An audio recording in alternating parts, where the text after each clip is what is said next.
Cody Cornhole, and I think there were two things this weekend that surprised me. One was a game in particular and how those two teams played, and the other was a certain play that happened in the Kansas City and Cleveland game. Before halftime, the Cleveland Browns were trying to score to get more points. They went for 2 on their first touchdown of the game because I guess they were thinking that they could score as many points, maybe they could beat Kansas City. It still didn't work. Before halftime, they tried a Hail Mary, and Baker Mayfield threw it up to, I believe it was Jarvis Landry who caught it. And Jarvis Landry caught it and took off running, and Baker sprinted down the field and caught up to him, and I guess yelled at him to pitch it. And so Jarvis Landry turned around and pitched it to him to try to make something happen. And I think as a quarterback, having that fearlessness and wanting to win that bad to sprint down the field after you just completed a pass to your wide receiver is huge. And I watch out for Cleveland in the AFC this year. They look dangerous, and they're very talented and very young. But the other game was definitely Arizona and Tennessee. Tennessee's offensive line definitely needs some work, but the addition of J.J. Watt makes Arizona's defensive line and Chandler Jones way better, because you can only double team so many people on the defensive line. I think that's part of the reason that Chandler Jones was able to dominate that left side and sack Ryan Tannehill 5 times in a game. But seeing that offense stall and seeing what Arizona's offense did to Tennessee's defense, I think Arizona is also a very serious Super Bowl contender in the AFC this year. But we'll just have to see how the season pans out. But those were two things that I was genuinely shocked at this weekend. If there's one thing from week 1 of the NFL that just boggles my mind, it's that Carlos Hyde had more touches in the Jacksonville Jaguars game than James Robinson. James Robinson is an objectively better player. And with the game script, them passing so much, he should have had way more touches, as he's the better receiving back. But apparently, Urban Meyer doesn't understand that in the NFL, it's not like in college. When you're at Ohio State and all your players are 5-star recruits, it doesn't matter who you put in the backfield on any given play. Over the course of the game against that D2 school, you're going to have 150 yards rushing easy. And the other team's going to have to respect your passing game because you just have better talent overall than them. But that's simply not the case in the NFL. In the NFL, you have to actually put a respectable running back back there so that the team has to respect that running game enough to where your quarterback can throw passes and not get picked off 3 times in a game. Trevor Lawrence. So it doesn't make sense that before the season, Urban Meyer looked at this team, the Jaguars team, and thought, you know what our biggest hole is? Running back. Let me take Travis Etienne. Clearly, Urban Meyer from the beginning has intended to do a running back by committee regardless of the skill level of any given running back. And yeah, with Robinson and Etienne, it may have been somewhat even, but with Hyde and Robinson, it's just not close. Hyde should not have had more touches. And in the game script, they were behind by a lot the whole game. Lawrence threw 51 passes. Robinson should have got more than 3 receptions to Carlos Hyde's 2. So I'm no Elijah, but I don't think the Jags are going to win more than 4 games this year. And I don't think James Robinson's going to have more than 750 yards on the ground. I hope he has a bunch of receptions and gets some receiving yards because he's my RB1 in fantasy, unfortunately. But this makes no sense. Hopefully, Urban Meyer will figure out what he's doing, understand that it's not college, and that you've got to put your best foot forward, especially to protect your rookie quarterback, to get this thing rolling. But I don't think it'll happen this year. Maybe they'll win a few games, but I don't see a lot of good coming out of this running back by committee scenario. Let's talk about Jameis Winston. The gumbo gunslinger. The LASIK laser. Jameis Winston went out in his first start ever as a Saint after 2 years of being slept on. And he threw 5 touchdowns. To who? To Lil Baby Johnson or whatever his name was? Listen, Jameis Winston, with no weapons, went out and absolutely crushed the Packers, so much so that he embarrassed one of the best quarterbacks of all time. Jameis Winston, say what you want about him, he's a damn good football player, and the Saints are major contenders this year in fantasy and in real life. I don't care what anybody has to say. Jameis is just that guy. All right. Now, furthermore, to talk about some other people, I want to say that I was very, very impressed with how Seattle's offense looks. Not only because of how good Russell Wilson looks, because he always looks good, but I thought that they had some very creative and very pleasurable plays out there, and they used Dwayne Eskridge in a really cool way. I thought a lot of end arounds, they did a lot of outside zone, they did a lot of good stuff on offense, and I thought that they looked really good. Their defense is still garbage, but that's okay. And those are two of the teams that impressed me the most week one that I watched the most of. I want to be Ramondre Stevenson's season. I don't think it's going to be after he fumbled and horribly missed out on some pass pro. Mac Jones looked fine. He's going to be good. I'm going to miss Cam Newton, but I can't hate on Mac Jones. And overall, there was a lot of really good games this week. I mean, even last night was a great game. One that I don't think anybody expected to be good. So I think the NFL season's off to a fantastic start. And I think Jameis Winston's going to come back player of the year. Bye, guys. What's up, boys? As far as week one NFL or fantasy takeaways go, I'd say the biggest takeaway is, honestly, I cannot believe that I only beat Cody by 25. That man stinks. But other than that, Falcons stink. And I regret not taking Fields, but I said that all along. I think Pitts was the dumbest pick they could have made at number 4. He's going to do well, and he's an Atlanta kid, and they're going to take Sam Howell, who also stinks. People overreacting that the Titans stink. Titans don't stink. Cardinals are not as good as that. That's definitely a week one situation. I think Cardinals probably finish like 3rd in their division. Titans are going to be really good, especially late. They didn't play any preseason starters, so let's give them a second.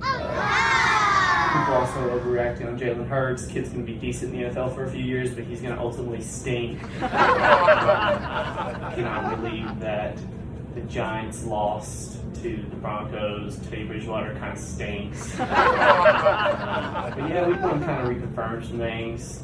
Daniel Jones stinks. Baker Mayfield's going to be pretty good. And he'll be in the league for a few years, but ultimately he's going to also stink. But yeah, I definitely think that Urban Meyer is going to kill the Jaguars. That guy stinks. Poor Trevor Lawrence. Yeah, honestly, a lot of people stink. I think a lot of teams are going to be pretty bad, and they're going to take a quarterback, and all those quarterbacks are probably going to stink too, because that Spencer Rattler kid, he definitely stinks. So I don't really know if there's a quarterback in college coming out this year that really turned anything around for anyone, but yeah, that's probably my takeaways. I'm probably going to beat Corbin by 100 and something points this week. I'm going to watch all the games right here on my love sack and collect the wins, baby. Just going to collect the wins.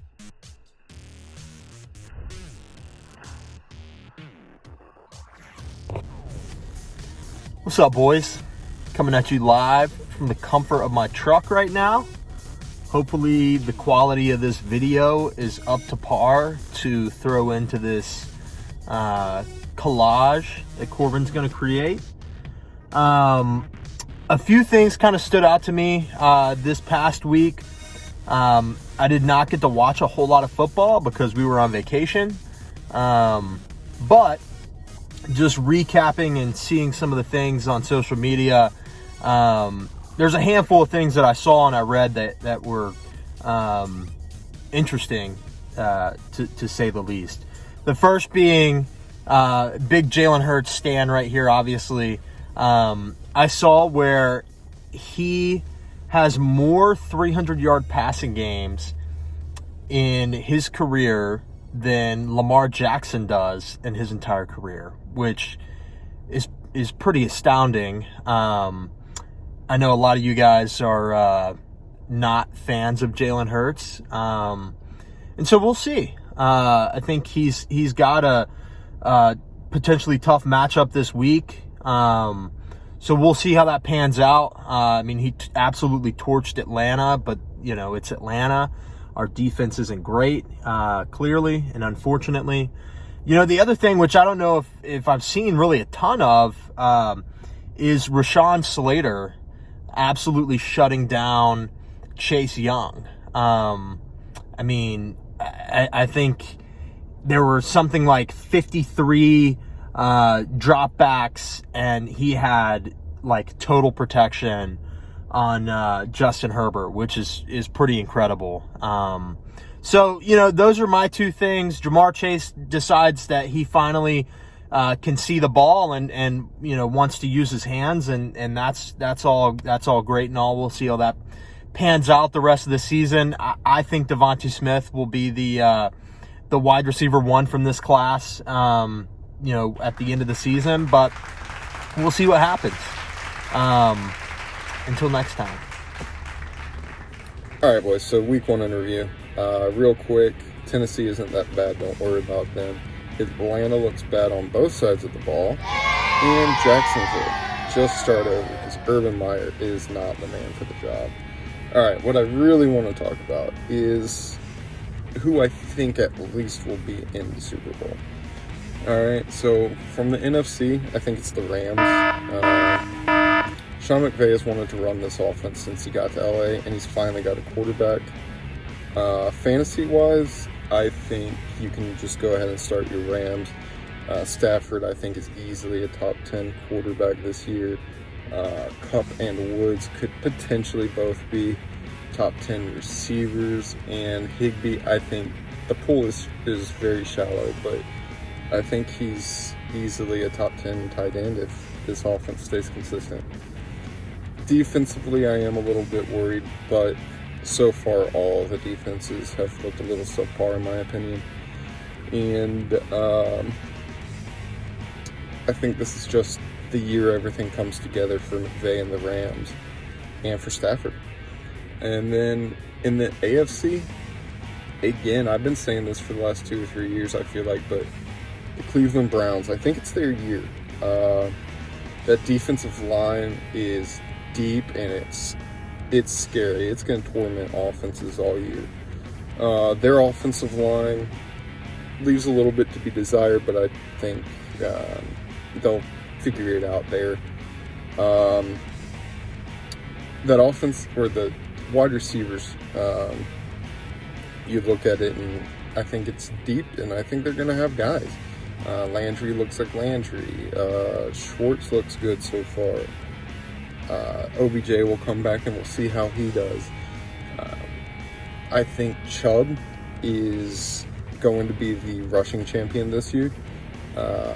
And Baker looks really good so far. I know it's early, but so far so good for him and the rest of that team. So if Stefanski can keep it together, I think the Browns have a legitimate chance, and we'll see if Baltimore can keep it together with all the injuries they've had this year. That's week 1. Week 1 came with a lot of highs and lows.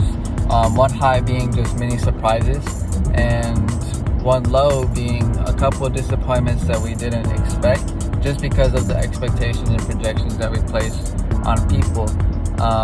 One takeaway that I had from week 1 was just how the Steelers defense is still consistently there and still consistently performing at a high level. And the Najee Harris, he had even though he did play 100% of the snaps, he was a little bit low on the expectations and projections that we had of his yards per game, yards per carry, yards per catch, almost all of the above. However, he's still a rookie. This is his first game. I'm not even thinking twice about it. It's just there were so many underperforming offensive players on the Steelers playing against a team like the Buffalo Bills. However, the defense won the game. The defense still kept the Bills in check with a MVP caliber quarterback in Josh Allen and a high stellar wide receiver in Stephon Diggs. Love that guy. But it was just, to me, I wasn't expecting the Steelers to be as effective and as good from the jump, and I'm really excited to see if they'll be able to keep it up. One other takeaway that I had was the 5 first-round QBs in this last draft all scored a touchdown in the first week of their NFL careers. And that is something stellar, that's something very impressive, but to me it's just really assuring and really encouraging just to see these young quarterbacks, these young talents just put up such high effective games. Even Justin Fields, I mean, I think he should have started. However, it wasn't in line based on Andy Dalton's contract. However, really excited for the future, really excited for the season.